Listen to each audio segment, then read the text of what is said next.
Maulan na umaga mga ka-asenso. Update po tayo sa ginawa kahapon na aming tangke. Ito po ay tamburong kung tawagin dito. Ito isang patong pa lang. Ang gagawin po ay 3 patong. Bali 6 feet ang taas.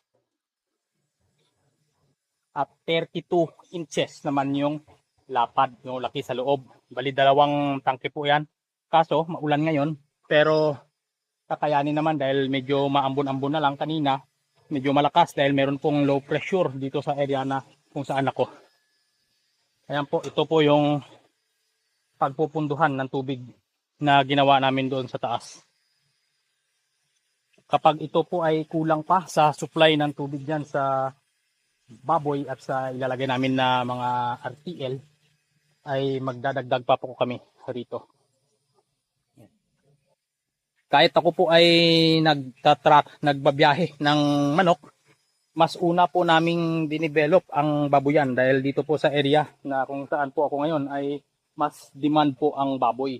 Lalo na minsan buntis pa lang yung inahin, mayroon na pong mga may-ari. May mga nagpapa-reserve na po.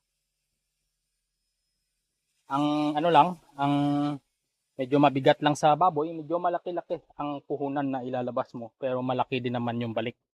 Basta mahalagaan na sila ng maayos. Yan po, update lang po dito. Mamaya ay gagawa po ulit ng isa dito. Tapos pagdating ng mamayang hapon, papatungan ito ng isa. Matibay na po ito. Ayan. Hanggang dito lang po muna.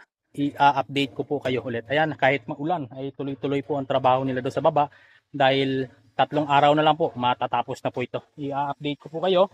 At after ng election, kapag hindi na po busy, ibabahagi ko sa inyo o gagawin ko po ng video kung magkano ang nagastos ko sa pagpagawa ng tangke na to mula dito at doon po sa itaas. At kung magkano naman ang gastos ko dito sa piggery na ito.